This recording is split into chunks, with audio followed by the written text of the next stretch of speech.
Сайн бацхан үзэгчтэй Хятадын 7 хоног нэвтрүүлгийн ээлжид дугаар хүрэхэд бэлэн боллоо. Анхаарлаа хандуулна.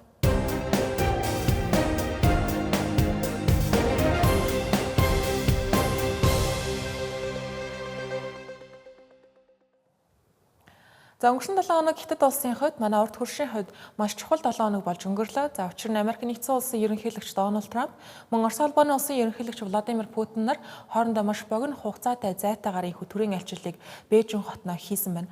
За тухайлбал хамгийн түрүүнд Америк нэгдсэн улсын ерөнхийлөгч Дональд Трамп өнгөрсөн 7 хоногийн 3 дахь өдөр Бээжин хотноо айлчилж, түүний айлчлал 5 дахь өдөр бол дууссан.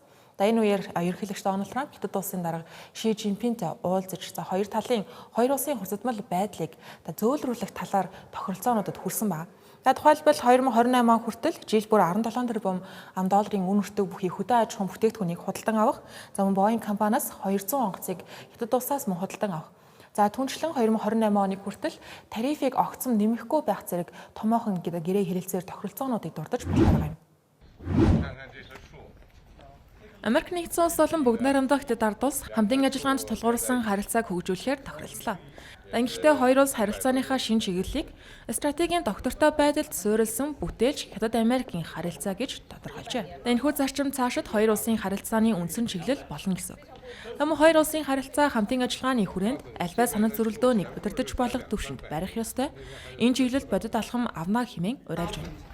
Үүнийг шинжээч ажиллагч нар хоёр талын зөрчил үргэлжлэх боловч хяналтаас гарах хүртлээр хурцдсан нөхцөл дахин давтагдахгүй байх баталгаа боллоо гэж үзэж байна. Тарифын асуудлын тухайд 2028 оны хүртэл тариф нэмэхгүй байхаар тохиролцоонд хүрсэн байна. Мөн энэхүү дээд хэмжээний уулзалт болохоос нэг өдрийн өмнө бүгд найрамдах Солонгос улсад болсон Америк Хятад улсын худалдааны төлөөлөгчдийн бэлтгэл уулзалт тэнцвэртэй эерэг үр дүнд хүрсэн гэж Ши Жинпин мэдгдсэн. Энэхүү бэлтгэл уулзалтанд Америк нэгдсэн улсын сангийн сайд Скот Бейсент, Хятад улсын шадар сайд Хай Лифенер оролцсон юм а. Айлчлалын бас нэгэн онцлог хэсэг нь Дональд Трампын айлчлалын бүрэлдэхүүн байлаа. Энэхүү айлчлалд Tesla, Apple, Nvidia зэрэг томоохон компаниудын гүйцэтгэх захирлууд дагалдан оролцсон юм. Бээжинд ирэхийнхээ өмнө Дональд Трамп Америк нэгдсэн улсын компаниудыг чөлөөтэй үйл ажиллагаа явуулах боломжоор хангах, хоёр улсын хооронд шударга чөлөөт өрсөлдөөн бий болох ёстой гэсэн утгатай уриалгыг хийж байв. Тэгвэл Ши Жинпин Дональд Трамптай уулзсныхаа дараагаар эдгээр компаниудын удирдлагуудтай уулзаж, энэ үеэр Америк нэгдсэн улсын бизнесийн оролцоог илүү өргөжүүлэхийг дэмжиж байгаа бөгөөд Хятад улс нь нээлттэй бодлого баримталдаг, мөн Хятад улсын үд хаалга үргэлж нээлттэй байх болно гэжээ. Олон улсын асуудлуудын тухайд Тайваны асуудал хамгийн эмзэг сэдэв байлаа. Ши Жинпин Тайваныг Америк нэгдсэн улс Хятад улсын харилцаанд хамгийн чухал асуудал гэдгийг хэлж байв. Мөн энэ асуудлыг зөв зохицуулж чадвал хоёр улсын харилцаа доктортой хിവэрэ байх ба харин буруу зохицуулбал сөргөлдөөнд хүргэх эрсдэлтэй гэж анхааруулсан байна. Ираны дайны тухайд Дональд Трампын хэлж байгаагаар Ормосын хоолойг нээлттэй байлгах, мөн Иран улсыг цөмийн зэвсэггүй байлгах тал дээр талууд үзэл санааны хувьд нэгдсэн гэлээ. Тэгвэл Орос улбаны улсын ерөнхийлөгч Владимир Путиний Бээжин хотноо хийж байгаа энэхүү айлчлал хоёр улсын хоорондох стратегийн түншлэлийг өргөжүүлэх зорилготой юм чухал уулзалт бас болж өнгөрсөн байна. Тэгвэл бид та бүхэнд CGTN агентлагийн сэтгүүлч Жао Юнфэнтэй холбогдож энэхүү айлчлалын 90 тойронд болж байгаа мэдээллүүд, мөн айлчлалын үр дүнд талууд ямар тохиролцоонд хүрсэн, хамтын ажиллагаа хэр хэмжээнд тэлсэн бэ гэдэг талаарх мэдээллийг хүргэх болно. Хоёр орны харилцааг улам гүнзгийрүүлж, дэлхийд дахны доктортой байдлыг бэхжүүлэхийн төлөө Орос улбаны улсын ерөнхийлөгч Владимир Путин төрийн айлчлал хийхээр Бээжин хотод хүрэлцэн ирлээ. Айлчлалынхаа өмнө хийсэн дүрс бичлэгийн мэдэгдэлдээ Владимир Путин Орос Хятад хоёр хамгийн чухал салбаруудад хамтын ажиллагаагаа хамтран урагшлуулж ирснийг онцолсон байна.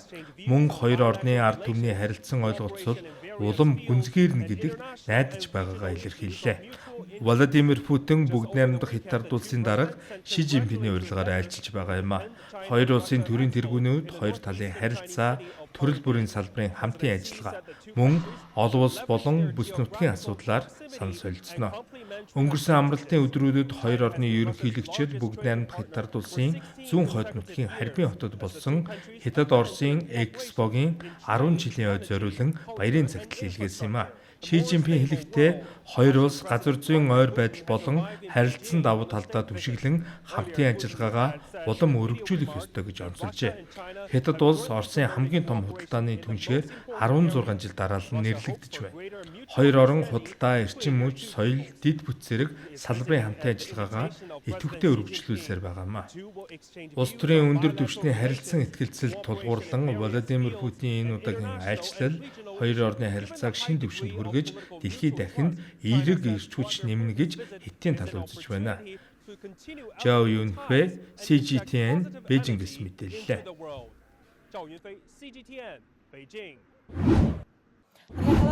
Сайн байна уу хатагтай Иван? Сайн байна уу? Би CGT-ний сурвалжлагч байна. Ярилцлага өгч байгаадаа баярлалаа. Ярилцах цаг цав гаргасан танд баярлалаа. Энэ удаагийн Орос улбаны улсын ерөнхийлөгч Владимир Путиний айлчлал өмнөх айлчлалуудтай харьцуулахад хамгийн том шинэ онцлог агц нь юу байсан бэ? Миний бодлоор энэ жил Хятадд чухал ой давхцаж байна. Тухайлбал Хятад Оросын стратегийн түншлэл, хамтын ажиллагааны харилцаа тогтоосны 30 жилийн ой, мөн сайн хөршийн найрсаг хамтын ажиллагааны гэрээ байгуулсны 25 жилийн ой тохиож байна. Өнөөдөр өглөө бүгд найрамдах Хятад ард улсын дарга Ши Жинпин болон Оросын холбооны улсын ерөнхийлөгч Владимир Путин нарын уулзалтын үеэр хоёр тал уг гэрээний хугацааг сунгасан. Мөн энэ жил Хятадын 15 дахь 5 жилийн төлөвлөгөө эхэлж байгаа жил бөгөөд Хятад Оросын боловсролын хамтын ажиллагааны жилүүд ч эхэлж байна. Тиймээс энэ бүхнийг харвал ерөнхийлөгч Путиний энэ удаагийн айлчлал маш өндөр ач холбогдолтой гэж хэлж болно. Хэрэг ерөнхийлөгч Путиний хөтөлбөрийг харвал Хятадд ажиллахаас өмнө тэрээр видео мэдчилгээ гаргаж Орос Хятадын ойр стратегийн харилцааг дахин онцолсон байгаа. Ерөнхийлөгч Путин айлчлалынхаа өмнө ийм видео мэдээлэл хийж байгаа нь анхны тохиолдол юм. Тиймээс энэ нь Хятад Оросын нөхөрлөлийг харуулсан шин дохио болж байна.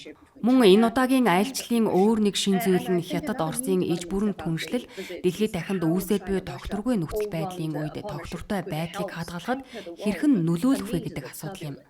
Өнөөдөр дэлхийн ертөнц асар том өөрчлөлтийн үед байна.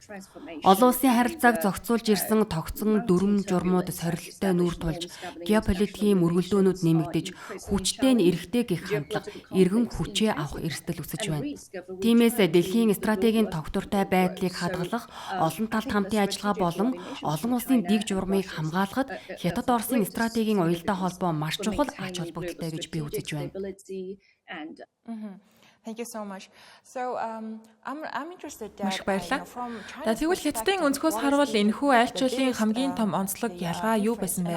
Яагаад энэ удаагийн айлчлал бусдаасаа илүү чухал гэж үзэж байна вэ? Тийм ээ. Хятадын гадаад хэргийн яам ерөнхийлөгч Путиний айлчлалыг хоёр орны харилцааг улам хөгжүүлэх айлчлал гэж тодорхойлсон.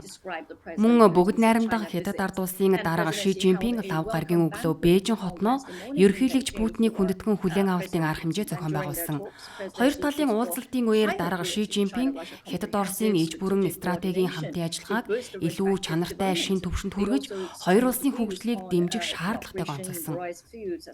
Түүнчлэн хоёр тал хөдөө аж ахуй зэрэг салбарын хамтын ажиллагаа болон олон улс бүс нутгийн хамтын сонирхлын асуудлаар санал солилцсон. Энэ бол ерөнхийлөгч Путиний Хятад улсад хийж байгаа 25 дахь айлчлал юм. Хятадын хувьд энэ айлчлал нь Хятад Оросын харилцааг улам өндөр түвшинд гаргах боломж бөгөөд дэлхийд дахинд илүү тогтвортой байдал, эерэг эрч хүч авчирна гэж үзэж байна. Өнөөдөр ерөнхийлөгч Владимир Путин болон Ши Жинпин нарын гарын үсэг зөрөх ёслол болох гэж байгаа гэж сонссоо. За тэгвэл Хятад Оросын хамтын ажиллагаанд шинэ ямар салбарууд нэмэгдэж байна бэ?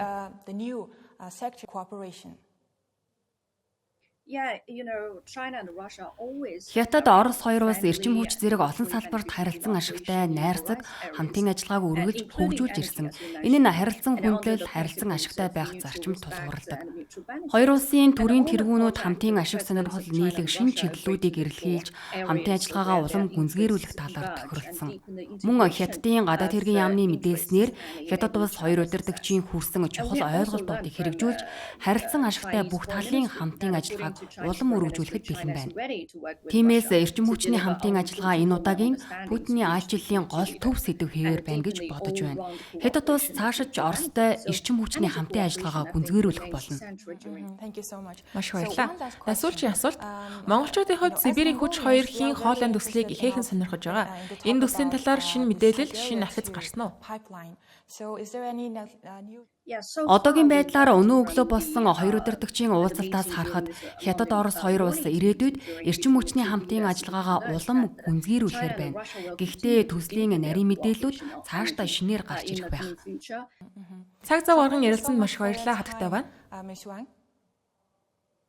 Баярлалаа. Тэгвэл манай одоо мөнхийн хөршөөд болох Орос улбаны ус болон бүгд найрамдах Хятад улсын хоорондох хамтын ажиллагаа жилээс жилд өргөжин тэлсээр байгаа нь гарцаагүй үнэн. За тэгвэл бид та бүхэнд өнөөдрийг хүртэл 2013 оноос хойш энэ хугацаанд хоёр улсын төрийн тэргүүд нийт 40 гаруй удаа уулзсан талаарх мэдээллийг зам хоёр улсын дипломат харилцаа хэр төвшөнд байгааг багслан хэлье.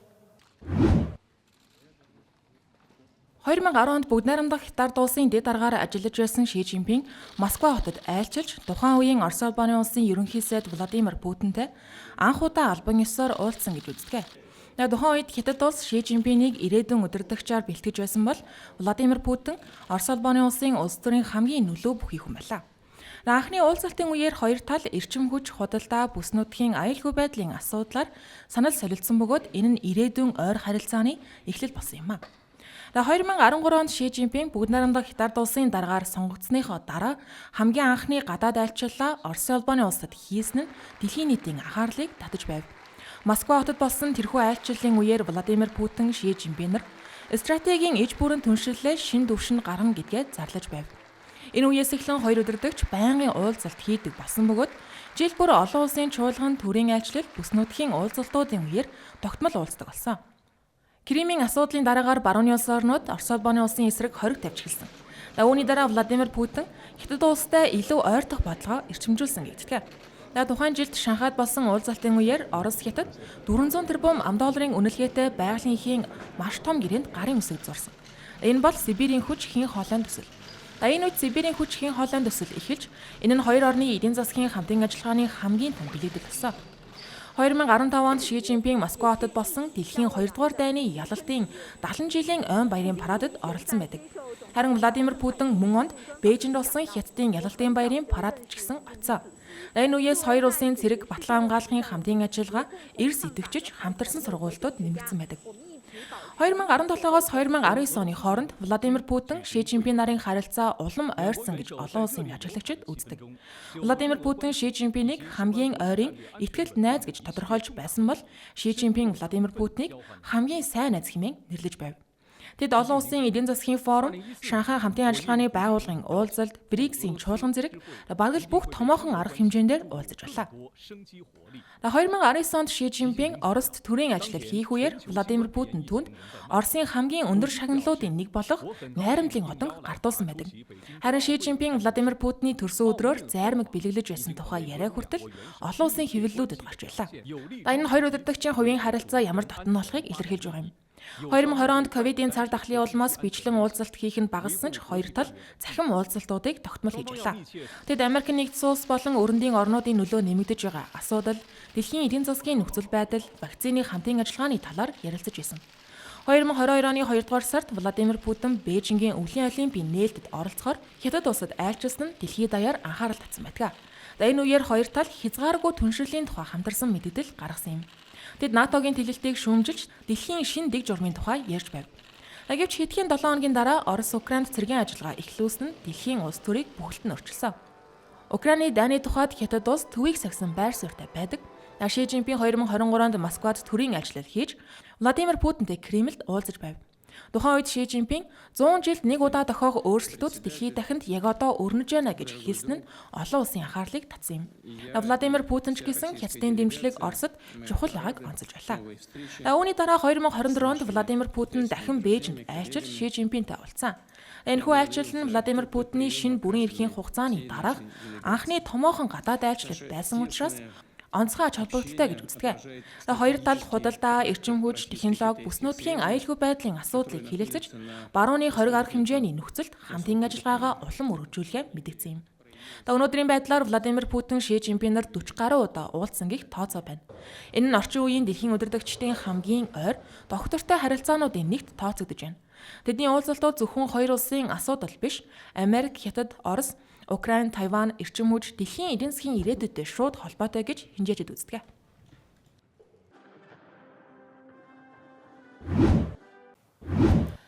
За энэ хүү өнгөрсөн 7 хоногт хоёр томоохон гүрэн болох Америк нэгдсэн улс болон Орос улбаны улсын ерөнхийлөгч нар Бээжин хотноо айчилж байгаа нь өөрөө Хятад улсын гадаад бодлогыг илэрхийлж байгаа. Гадаад бодлогод ямар өөрчлөлтүүд бий болж байна вэ гэдгийг илэрхийлсэн энэ томоохон үйл явдал яхаа аргагүй мөн. Тэгвэл үргэлжлүүлэн бид судлаач Баясгалантай энэ асуудлаар ярилцсан байгаа лээ. Хятадын гадаад бодлого бол тийм шуурхай ингээд хамаагүй явдаггүй байхгүй юу? Нөгөө судлаачдын дунд хэлтгэлтэй Хятадын гадаад бодлого бол зүү орох зайгүй, тийм нарийн байдаг. Тэгээд хэр варгийн юмн дээр бол ингээ хөдлөөд идэггүй. Тийм учраас заримдаа болохоор Хятад одоо гадаад бодлого нь ингээд явж байгаа юм. Тэд нар чинь нөгөө нэг цаг хугацааны нөхцөл байдлыг харж явдаг улсууд шүү дээ. Тийм учраас хэрвээ ямарваа нэгэн асуудал шийдэгдэж чадахгүй бол төр зур хүлээгээд яахыг нь харъя. Тэ нөгөө цаг хугацаа бүгдийг тодорхойлдог гэдэг утгаар нь явдаг байхгүй. Тэгээ ингээ явж исэн чи одоо бол энэ Хятадын гадаад бодлого бол бүр тодроод ирлээ. Тодорхой идэвхтэй гадаад бодлогыг ууж айдуу маягаар явуулж энэ болохоор бүр ингээ тоглолт болоод ирлээ л дээ. Одоо бол Хятад нэг ийм асуудалтай тулгарч байгаа. Яг Ши Жинпин даргын хэлж байгаа зүйлүүд байж байгаа л дээ. Өнөөдөр бол ерөөсөө олон улсын харилцаа гэдэг чинь хин хүчтэй одоо номлодог тиймэрхүү юм болчлоо. Уг нь бол 1990 оноос хойш бол Хүйтэн дайн дууссаны дараа бол одоо нөгөө эрх зүйт олон улсын харилцаа гэж байсан байхгүй юу. Тэгээ ингээд дэлхийн дэг журам эднэр гээл ингээд айгу гоё юм яриад нэгдсэн үндэсний байгууллага эднэргээ ярьж исэн. Тэгсэн чинь тэр нь одоо юу болсон бэ гэхээр ер нь бол хүчинд тулгуурласан болчих гээд байна. Энэ бол аюултай гэдэг юмыг ярьж байгаа. Тэгээд энэ дээрээ хүрэхээр одоо Хятадын талаас бол хоёр юмн дээр тэнцвэр хангах шаардлагатай болчиход байгаа. Нэг нь болохоор Америк байгаа, нөгөө талд нь бол Орос байгаа. Орос нь мэдээж хамгийн тийм хүч нэлээд сул байгаа л да Америкийг харьцуулахад. Гэхдээ энэ бол бас нэг одоо ингээд нэг хоёр нэг зэмсэг юм хөшүүрэг болгоод ашиглах болоод байгаа. Америктэй ч харьцсан, Оростой ч харьцсан. Гэхдээ Америкийн эсрэг Оросыг барина гэсэн ийм утгаар яаж байгаа. Тэр нөгөө одоо стратегийн түншлэлч вэ нү, сайн хөршийн харилцаач вэ нү, эднэрийг ингээд бид нар бол явуулна гэж байгаа. Явуулахдаа бол өндөр түвшинд бол Хятад бол Оросоос айлтгүйгээр явуулна. Тэр хичнээн өндөр түвшинд байлаа гэд Орос бол Америкийн хэмжээнд хүрэхгүй шүү дээ. Ямар ч нэгэн байдлаар. Харин Америктэй тийм юм ярих бол ер нь боломжгүй л дээ. Тэгэхээр чи энэ хоёрыг нэгэн тэнцвэрийг хадгалж агаад нэгийг нөгөөтгөр нь хөшүүргээр ингэж авах тиймэрхүү одоо зорилгоор одоо гадаад бодлого нь яг ингэж явж байна л да. Тийм учраас жишээлбэл Украинд одоо Оросыг бол дэмжихгүй гэж ярихгүй харзансан хөндлөнгөөс ингээ харзансан байр суурьтай.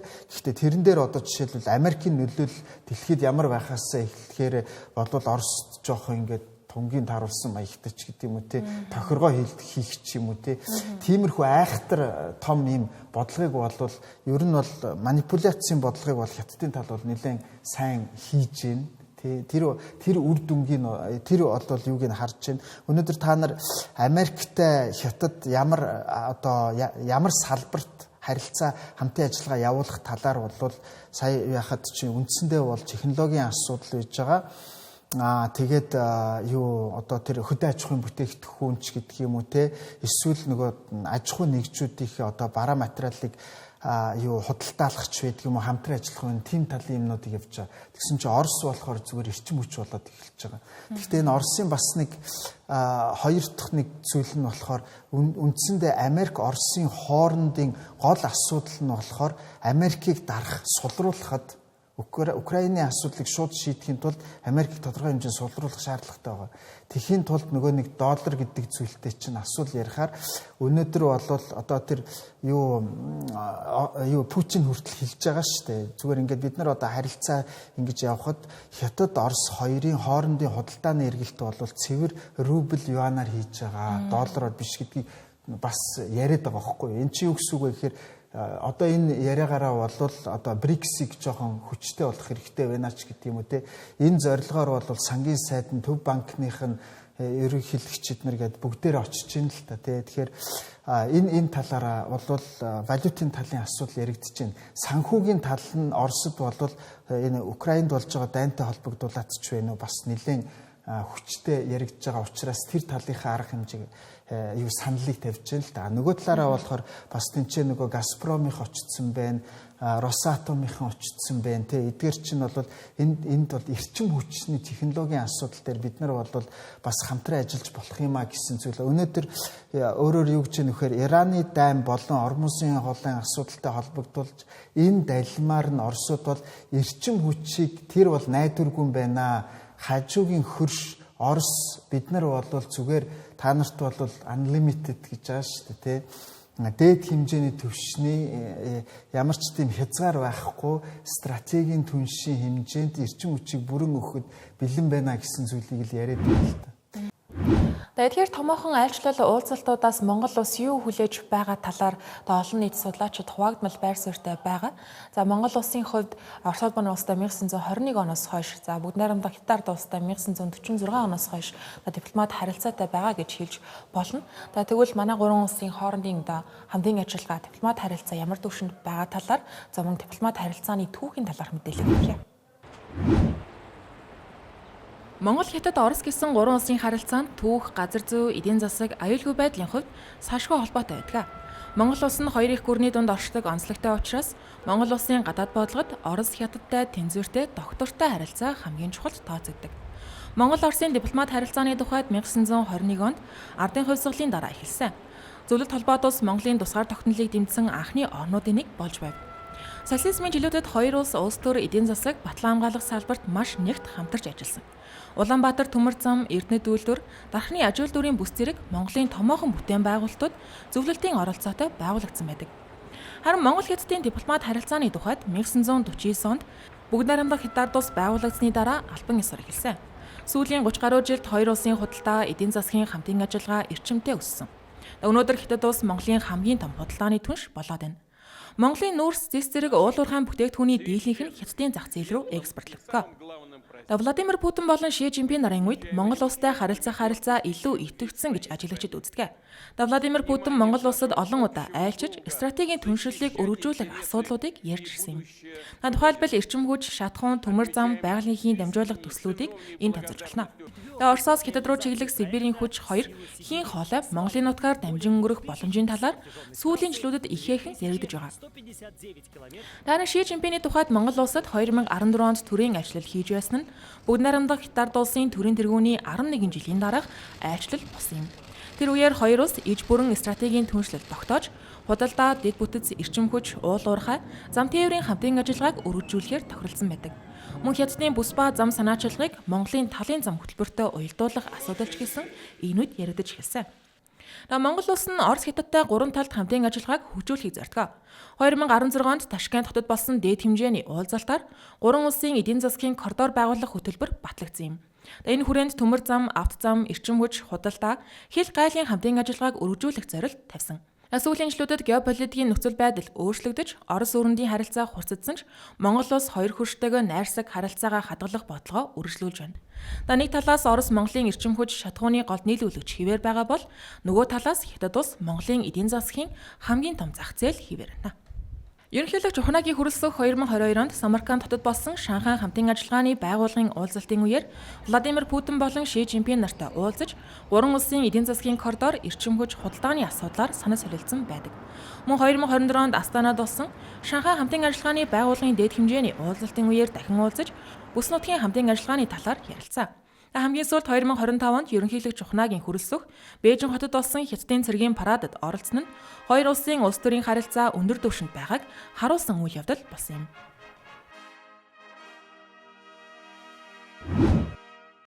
Энэхүү Бээжин хотноо өнгөрсөн 7 хоногт Америк нэгдсэн улс, Орос улбаны улсын төрийн тэргүүдэд энэхүү ээжлэн айлчилж бүс нутаг болон олон улсад тулгамдж байгаа асуудлууд за мөн улс хоорондын харилцаанд тулгарч байгаа саад бэрхшээлүүд за мөн хамтын ажиллагааны орон зай хаана ямар байж болох вэ гэдэг талаар хэлэлцсэн маш чухал цаг үе болж өнгөрлөв. Тэнгэр телевизийн зүгээс гадаад мэдээний албаныхан цаг үеийн мэдээллийг та бүхэнд шуурхай хүргэж ажилласан байгаа. Хамтаас нь баярлалаа.